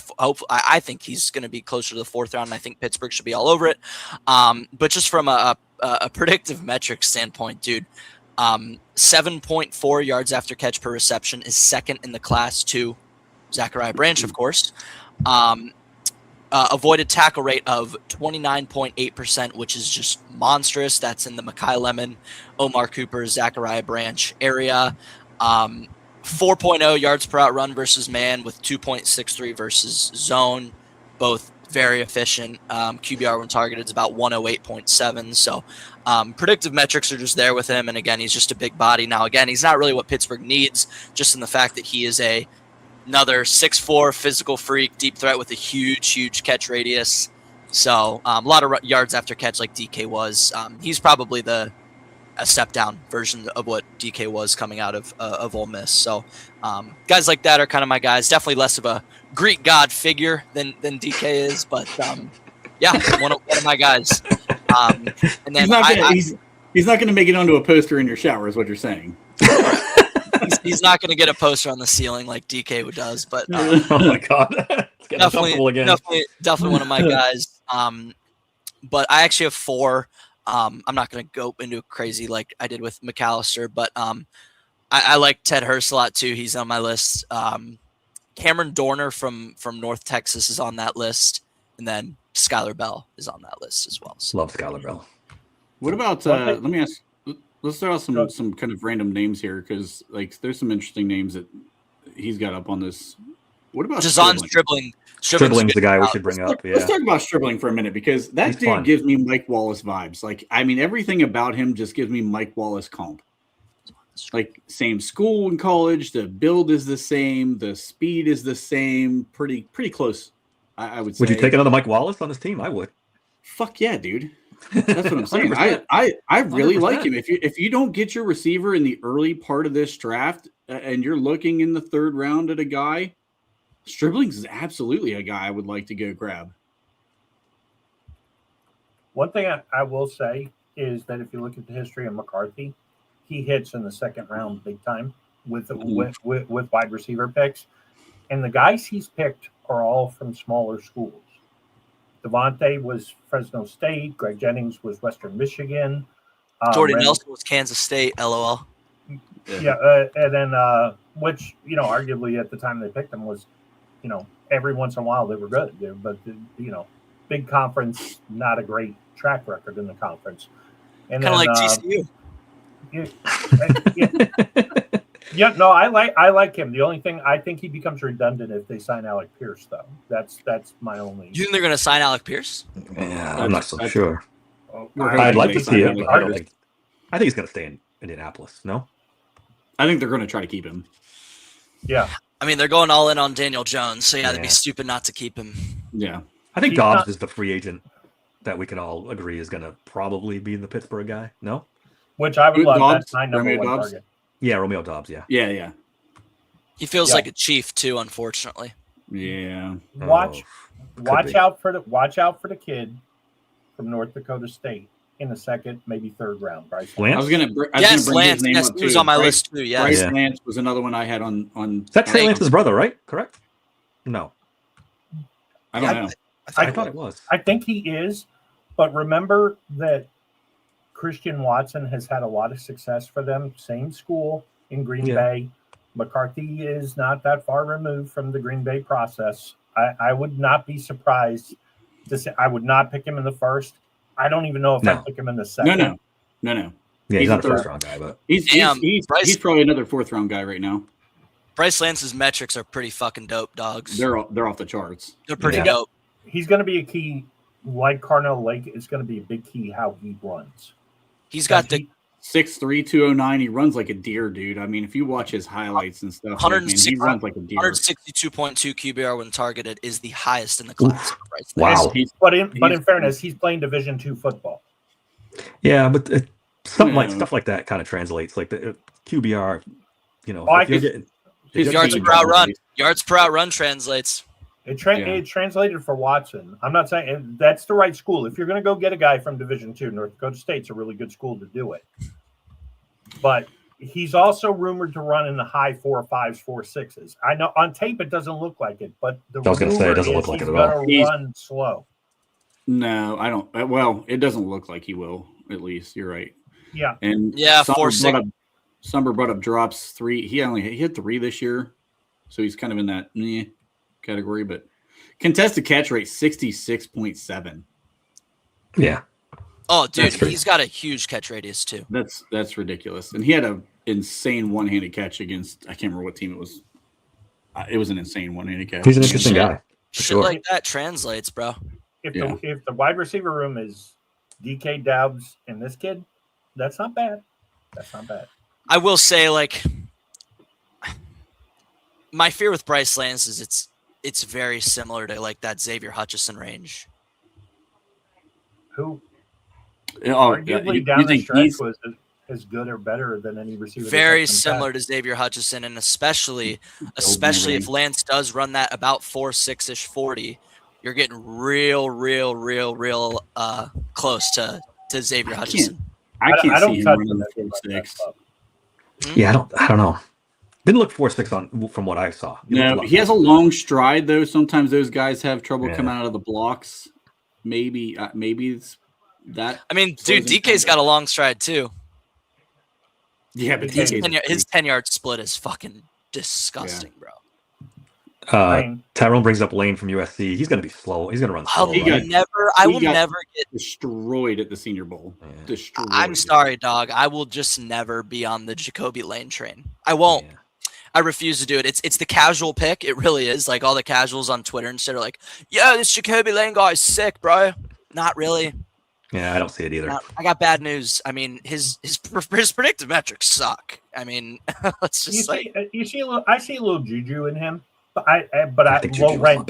Juju is so much more physical and just better. Yeah, kind of a low rank. 200. Yeah, Juju's like 6'1". Yeah, that's not a guy. You have to squint, but you can see it a little bit. Maybe it's just a USC uniform. Are we missing anybody? We didn't bring up Brazel. I thought I was gonna like him, and then I deep dived in him, and I'm like, no, I'm passing on him. I'll pass on Brazel, thanks. Yeah, no thanks. I don't like. Another guy who could be interesting because I think he will be the fastest guy, but I'd be really hesitant to take him before the 5th. Is the kid from Georgia Tech, Eric Rivers. Look, I love me some Haynes King, mostly because I really want to see an option offense come to the NFL and play like baby. But the kid produced when he got thrown the ball, and I do see him translating to the slot. But I also think he's going to be more the true 5'11" because he plays in the SEC. They don't play games as much with the measurements in the SEC as some other conferences do. He still could come in smaller than 5'11", but I do think he will be the fastest kid at the combine. Well, he's Georgia Tech's ACC. Yeah. Okay, so he's still going to be the fastest guy. He could be interesting. You think he'll be faster than Branch? I don't think so. Yes. Zachariah Branch is. Dude, that kid's going to be a burner. Yeah, I'll be honest. I didn't see a lot of the kid you're talking about, so I don't know much about him. You said it's Eric Rivers? Yeah, from Georgia Tech. Tim Tebow was throwing in the ball. Yeah, that's the problem with it. Metrics are pretty good, though. Yeah, he's and he played in let's be honest, Georgia Tech's a very unique college offense. So yeah, it's hard to. I would never in a million years say these two guys are the same, but I will say one of the greatest NFL wide receivers ever came out of that school, and they've thrown the ball maybe 50 times the whole time he was there. Calvin Johnson. He's not Calvin Johnson, but sometimes guys who come out of that kind of scheme all of a sudden get the ball and turn into something. We'll have to go back and watch him. Learn the name Cameron Dorner while you're watching that. Okay. Cameron Dorner, North Texas dog. Another late round guy, Josh Cameron from Baylor, right? Baylor, yes. Jesus Christ. Yeah. Like Sawyer Robertson. That name thrown around way. You said Josh Cameron? Yeah, he's a basketball dude. He's like 6'1". He's 225. He's more of the Juju comp, honestly. He's a physical guy, not elite route runner, but man, he Josh Cameron, man yards per out run. Attack. Yards per out run versus man 1.0, 1.77 versus zone. I mean, 5.1 yards after the catch per reception is pretty good. You said he's that physical. His avoided tackle rate's only 16.5. Hey, he's physical at the reception point. Like is he a true football guy? Is this the first time at LSU guys not in the top 30? And I can't remember when that's been true. Trent, I hate to be this guy, but dog, he wore 34 in college. He did. He did. Is that an automatic disqualifier? Yeah, sorry, dog. It's tough to come back from that, Trent. Oh, good God. I mean, listen, he's a big-bodied guy, so, like, I don't know. I think he'd be an interesting guy. You said he said 34. I knew he was going to say it. I knew. As soon as he looked into him, I was like, Colin's going to go the fuck off over this number. That's awesome. Hey, in all seriousness, do we all agree that the key to, especially, let's embrace the reality that it's probably going to be Aaron. If Aaron's back there, do we agree that it's not draft 2 and play 2 out of the rookie class? You've got to go get a free agent to go with one of these kids. If it's going to be don't give a Aaron. shit- Yeah, I because don't Aaron give a won't shit throw about him. Aaron being the quarterback. Go get your best receivers that you can get. If it ends up being through the draft, then make it be through the draft. And Aaron's gonna have to get the fuck over it, dude. You're Yeah. gonna be here 1 year. You can't dictate terms of who's going to be on the roster for the Oh, he future can. for a 1 year quarterback. He's going to try. Well, then go to fucking Minnesota. It's not dictate terms. It's bottom line is if you got Doubs and Pierce out there with one of these elite rookies, you can draft another guy to replace later on in the round. I mean, and be your third, fourth guy. He makes a good I'm point. If fine- they're hell I'm bent fine on with Aaron that. Rodgers, do you waste a first round pick on a wide receiver that he's going to ignore for I the mean, whole Mike season? McCarthy's history says he doesn't draft a first round receiver Yeah. either way. Yeah. And Aaron But- certainly didn't ignore those guys in Green Bay. I mean, all of those were his top favorite guy targets throughout his career. Mhm. So yeah, I mean, I personally, again, Doubs Pierce 1A 1B to me. I like Doubs. Trent likes Pierce, but I'm okay with either one.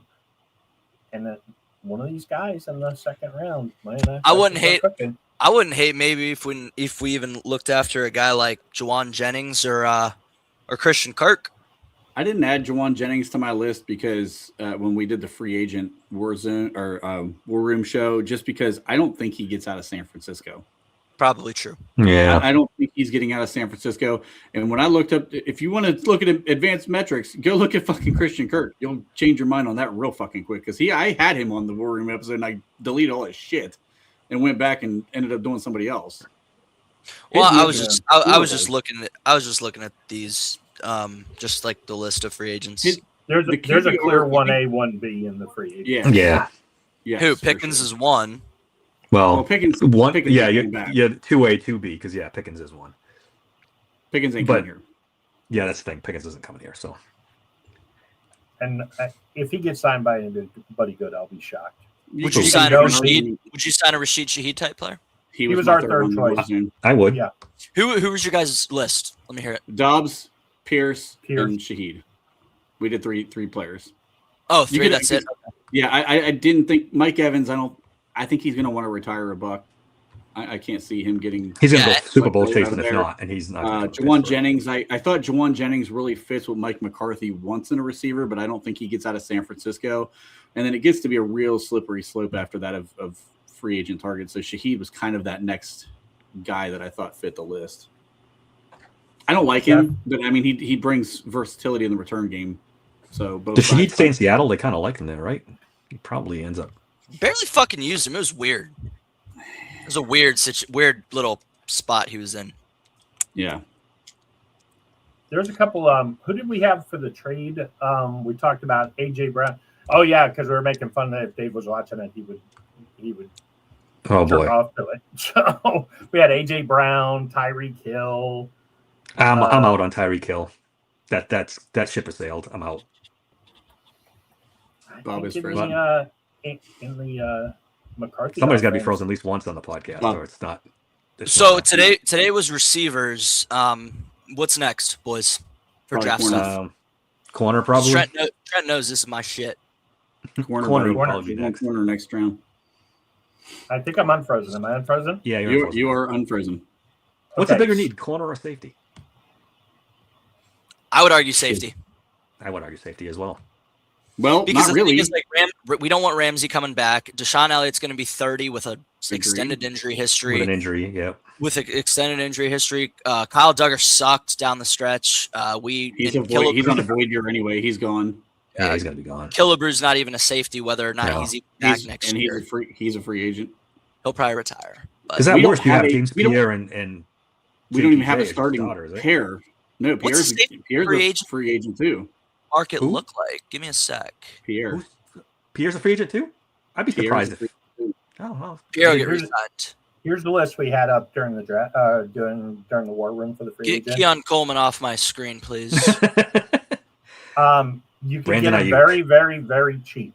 You can't. Brandon but- Ayuk's going to be a free agent. You're not going to have to trade for him because they're going to cut him. DJ Moore, I likey.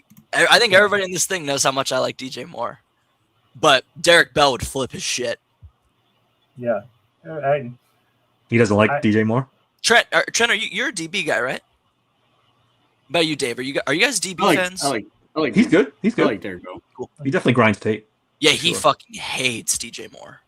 There's been some weird stuff coming out of Chicago about DJ Moore and how he kind of, I don't want to say quits on routes, but Yeah. I've been hearing some stuff about him. Well, in fairness some to stuff him about him. the quitting on routes, it's because remember he wanted out, and Caleb Williams and him are never on the same page. They don't It like seems each other. like it. It's almost like Caleb Williams goes, okay, well now I'm going to throw you the ball in the fourth quarter because you're my clutch guy, right? Oh, you dropped it because I didn't throw it to you all fucking game. So I wouldn't think hate. those two are oil and water. So I think I DJ am- Moore's got 2 good years left. Let me see how this shares for you guys. So I'm looking at the safety market right now. I would say Jaquan Brisker and Cameron Curl are going to be my two Hmm. Can you guys one see A, one this? B free agents. Yeah, we got it. Yes. You'd have to So, read it to me. I can't see as it. of- It's too small for my eyes. As of right now, on the actual roster, under contract, it's Joey Porter Jr., Brandon Eccles, Dante Kent, and Corey Trice. We have Deshaun Elliott. We technically have Jalen Ramsey, although I don't think he's playing under that contract. Why don't you have So- any? Who are your free agent targets? Safety score on. I don't have it all completely done, but Reed It's a Blankenship, damn good. It's a damn good Cam- list. Cam Curl, Jaquan Brisker, depending on where you want to play him, Jalen Hawkins, Andrew Wingard. Hey Trent, cheers, brother. That's a great list at free safety. Really good list at guard. I like it. I've been I playing like around with the some of captain this. like I've kind of gone back and forth a little bit on some of these. I don't think we'll get a running back in free agency. I don't think either. so. I'm just top needs. I just kind of put options. Like I'm just trying to fill out options for each of these. I like things. Alante Taylor. I think Dean's a little too old. I wouldn't do the Tariq Woolen experience in Pittsburgh. I wouldn't do it. He just fits. He fits what they like. Yeah. That long Yeah. corner. I mean, Yeah, lot with of Tomlin, size like there. it's going to be interesting to see now that Tomlin's gone. That was definitely got- a Tomlin type. Yeah. He's got a lot of athlete in him, man. these aren't even like my guys necessarily. These are guys I think fit like what the team's looking for typically. And it's I hard like because that. Good shout on Fulton. I think the kid. I think the kid from Penn State is probably their top choice at safety. Brisker. No, Wheatley. The Zachy Wheatley. I love that Oh. kid's game. because on the other Shit, side, I this haven't is the done other side of the ball. safeties either. For fuck, I need to do safeties too. I love Wheatley. Right now, we only have one wide receiver under contract outside of Vernon Wilson and Ben Skowronek. Yeah. What's the kid they signed the other day that you guys were all excited about? Oh, A.T. Perry. A.T. Perry. There you go. The So that's what I'm- receiver Yeah, that's what I'm we saying. signed A.T. Perry. from the I can- Saints. Yep. I could easily When? see free agent. He gets signed to a futures contract. When? 2 days or I didn't see it either, to be honest. 2 days ago, I missed Friday, it. Thursday maybe. Because he was what I remember seeing like draft prep with him at Wake Forest, thinking he was going to be like a 3rd, 4th rounder. If you're He was a if you're sick really guy. Okay. if you're really going all in, throw out that hey, go get your AJ Brown for 1 year. Don't redo his contract. I think he was only a serious cap hit for one more season. Go get a guy like that. Let's pair up AJ Brown and DK Metcalf and see what happens. Yeah, but Howie Roseman's not going to be willing to lose $37 million dead cap. Oh, they're trading AJ Brown. They're trading I $1 million. I agree. I just don't. I kind of agree, but like, dude, $37 million dead cap is a crazy number. Yeah, but it's The salary cap's up to 305 now, though, so you can eat some dead money and not be too. I'd be curious to see what an Eagles mock draft would look like. Yeah, Hurts. Anybody follow Eagles fans? No. No, I haven't watched them on. But Hurts or AJ Brown has to go. They cannot run that back. I See, would the get thing- rid of Hurts It's gonna be before I'd get rid of AJ Brown. See, the thing is, like, I think I would Hurts too. one of that. He's in that odd quarterback range where it's like, okay, the conversation isn't anymore like, is he elite or not? It's more of like, is he replaceable or is it too big of a risk to try and replace? Like that's a terrible spot as a franchise to be in. They love Like- that kid behind him. Tanner I've heard McKee. Yeah, I've heard a lot of Team. teams. He could be a trade target because a lot of teams are interested in him. Who do they hire as their OC? Do you guys remember? They just did I it don't- too, I think. I didn't Have they Just- done it yet? I don't think they did. I didn't see it. Eagles OC hire. I thought they just did. Sean yeah, they Mannion. took the yeah. Ooh, that's a Sean interesting Mannion? name. Yeah. That's I wonder what kind of interesting. offense he runs. Wasn't he the Oklahoma State quarterback from forever ago? Yeah, I can't remember. I want to say he was Oregon he- State, Mike Leach. Oregon State. Yeah, Yeah. drafted Oregon by the State. Raiders. That's Drafted by what the it was. Raiders in like the 3rd or 4th round. Remember? They Yeah. said there was a bunch of guys that didn't want to work with Philly's head coach, so they missed out on some Sirianni? guys. Yeah, See, I'm gonna be honest, with you guys. I think that's such a gimmick. I like Sirianni. I go back and forth with him. I like him. I go back. I think he's made bad coaching He's decisions. won a Super Bowl, so you got to give him that. But Been to two. that's Yeah. 2, yeah. According to 2 out of the Tomlin 3 years he's fans, coached, he's right? a Hall of Famer. Right. That'd be Yeah, I interesting don't- if they moved on from Hurts. Not that we should spend a lot of time on Eagle stuff, but No. Yeah, I can't see them trading Jalen Hurts. I'm gonna cook something up later, a little Eagles mock draft, just to kind of see where my head's at with what they're thinking. It's probably the right move, by the way. Jalen Hurts. don't they have the right tackle Lane? Isn't he borderline Lane Johnson? retiring? Both their tackles are old as Yeah. fuck. They might have to Yeah. replace a tackle. I don't know how they've put tackle off for so long. Like even drafting a guy to play behind because, dude, those guys are both like 34, 36 years old, something like that. Mhm. Oh, I was listening to a podcast now that you mention it, and they were saying that they've spent a lot on defense, and now they're going to switch gears and start drafting offense again because their offense is getting old in certain spots. And a lot of these Plus- mock drafts have them taking a corner in the first round. And I'm like, I don't know if that's going to happen. Like, I feel like that would be a very Don't they have 2 good corners? Quinion Mitchell and Yeah, Cooper well- DeJean. Well, DeJean's is a Cooper slot DeJean, safety. he's Yeah, a slot he's- though. yeah. He doesn't He's play a on the slot outside. safety. Yeah, I bet they draft a tackle in the first round. You think they'd have to, right? They'd almost have to. Yeah. The Georgia kid we were talking about earlier. I Or did something mock like that. I did mock them to get Blake Fisher or Blake Miller from The Clemson. Yeah. I mocked him to them because he could technically totally see probably that. play both sides. I could totally see that. Yeah. all right. Steelers are in that weird spot. 21 through 24 is weird. I don't like it. Because Like I think it's like 18 to 24. That's like a yeah. It's like It's a all the lot. top blue chip guys are gone, and you're kind of Yeah.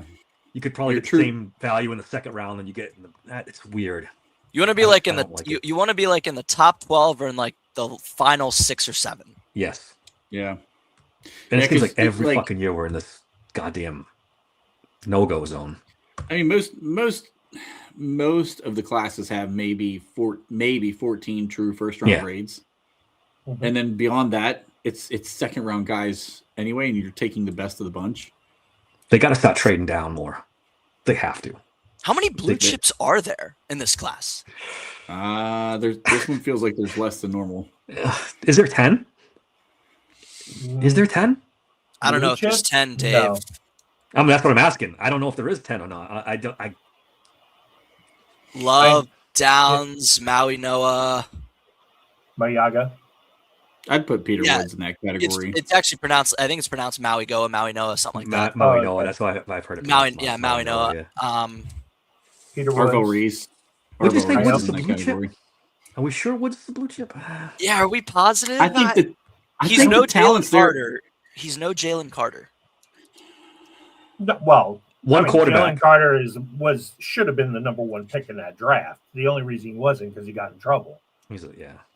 Yeah. And that guy's a unicorn. It's Mendoza, Love. Is Mendoza really? I don't fucking- think Mendoza's a blue chip. Yes. I'm not Mendoza's giving a him blue blue chip. chip. I think he's pretty close. He's like a Sam Bradford comp. No. I mean, think I don't Sam hate that. Bradford comp, was a actually, that pretty you bring damn up. good I don't comp. hate it. I think that's a pretty good comp, I Trent. don't hate it. Yeah, Sam Bradford coming out had a ton He was of too hype on him. frail. Yeah, But he was too frail from the beginning. Well, Sam I guess you Bradford could make might the be- argument he's- You can make the argument Sam Bradford and Kirk Cousins are the That's a two good question. smartest quarterbacks who ever came out of the NFL because would they make $200 million each? How do you guys See, feel about this is- Bain? Somber, this is a hell of a question, brother, because I don't know. lie. I I'm don't. on I the don't think so. No, I don't think so. It's close. Bain's not Would even. All right, if you don't have consider Bain, then Jordan- it's not 10. Would Then you it's not consider 10. Jordan Tyson? I'd say Jordan Talent? Tyson's blue chip. Talent? I'm a little worried about See, the this draft talent-wise. isn't that good. This draft's not that good. So we have 5, 6. The Texas Did we say the Penn State guard? Bailey's a blue chip. Bailey he's my dude. I think that kid's going to be ridiculous. David Bailey from Texas Tech. I think Yeah, I think he's a he blue gets. I think he gets 14 sacks his rookie season. Stop, brother. Dude, if he goes to the right program, that kid's explosive. Let's take a look here. Off the edge. I'm going to go through my edge sheet. Hold on. You said he'll get how many sacks? 14? I think he pulls 14 sacks in his first season. I like him. I like him too. Team dependent. It's going to be a little bit team dependent, but I think he's 8 to 10, which is still really good for a rookie. So Arvell Reese, blue chip. I would go with probably right. With Bob there. Arvell Reese is probably blue chip. Blue chip. I'm going down the list now. Bailey, I would say. Sonny Styles a blue chip. Yeah. Yeah. Sonny Styles. Who would your comp be for David Bailey? Because I have mine. Who's your comp? That's a good question. Mine's Nick Benito. Never even thought about it. I've heard that before too. I could go that route with him. Yeah. Who's your Bane? My Bane comp's Brandon Graham. That feels like the easy one though. Monsieur Delane, blue chip? No. Yeah. God. No. Yeah, to me, you're Caleb Downs, I guess. Dog, he had to be a 4-year starter and transfer once, bro. Like I don't know if I'd consider that blue chip. He's just a really good player. Caleb Downs is there's not 10 blue chips in this draft. I don't think there is either. There isn't. I'd rather have a 22, 23-year-old corner who played 4 years than a 20-year-old corner who played 2. That's not a bad take at all. That's not a bad take at all. I'm just saying, like, he did have to transfer sophomore year. Be considered Jermon. If McCoy could played, be a blue chip. if he played snaps last year, he would absolutely be. But because he didn't, no. And that's it. When you're going down the list a little bit more, now you're getting into the Messidors and no. No, he's going to be 25 on draft day. No. Makai Lemon? No. Right? No. Not a guarantee. Low key. Makai Lemon is a blue chip, bro. I don't know. I would say. So we have 7? Maybe 7. It's not a good draft. Yeah, but you got 25 guys. Not at the top. There's a lot of depth to this draft, though. Yeah. Yeah. That's what I'm saying. The second and third round is so fruitful, bro. You got 25 maybes after that. Pittsburgh should keep all 4 of their day 2 picks. They absolutely should. They absolutely could really eat with those. Unless you package. So fruitful, bro. Yeah. Unless you package and move up into the second round. You can't not have 3 day 2 picks in this draft. That's what I'm saying. If you package the 2 draft picks class and move have up. a bunch of day 2 picks. If history's anything, they're going to take all their picks. They won't. I mean, they've traded up once in a great while, but usually they just do the straight and narrow thing and just pick where they are. So pretty much. And I don't think that's a bad thing because there's some good third round guys too. I mean, there's a lot. No, of I would keep it. Like, prospects. I would keep the third round picks because you're right. That's where it's at, really. And again, I know we were talking about it earlier. We Pittsburgh has to leave this draft with one of Lance, McAllister, Hurst, Bell. Who else do we put? Those 4 are my 4. Kevin Robinson, the Missouri guy, but you can get him on day 3. He's later. Yeah. Or Kevin Coleman. I'm sorry, not Robinson. Kevin Coleman. I'd be thrilled if they ended up with Bell. One of the third rounders. I would say Skylar Bell, Omar Cooper, Cameron Dorner, Ted Hurst. Omar Cooper is the dream scenario. Yeah. Low-key Eric Rivers. Who brought him up? Bob did, actually.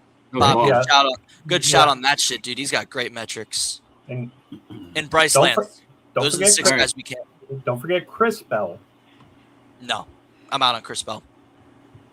I like Chris Bell, but the knee injury is scary now. Yeah. He's not seeing the field ACLs all the time. I'm not but it takes 6 to 9 months though, right? So I think Neal's a pretty overrated day 2 guy. I don't know. Pretty overrated day 2 guy. Neal's he's my cornerback 11. Zumber's trying to jump us straight into the cornerback episode. I know. Yeah. He's the we have to wait. Tuesday night, we're going to do corners. It is Tuesday? Okay. We're going to do free agent corners. Next Sunday, we'll do draft corners. Yeah. Sunday will be draft. Sunday we'll do draft. Fuck, I'm not going to be home. I'm going to Columbus. Oh, no. What time on Sunday? We usually do 2 o'clock. 2 o'clock. Fuck. All right. I probably won't be able to make it then. That's fine. What time could you make? Well, we'll talk about it off. Later in the afternoon. Yeah. We'll talk about it. Guys in the chat, thanks a lot. You guys are great. Don't forget to like and subscribe. We're going to do this every Sunday. Until next time, thanks for listening to the Steelers Sanctuary Podcast. And just like that, I left everything. See ya!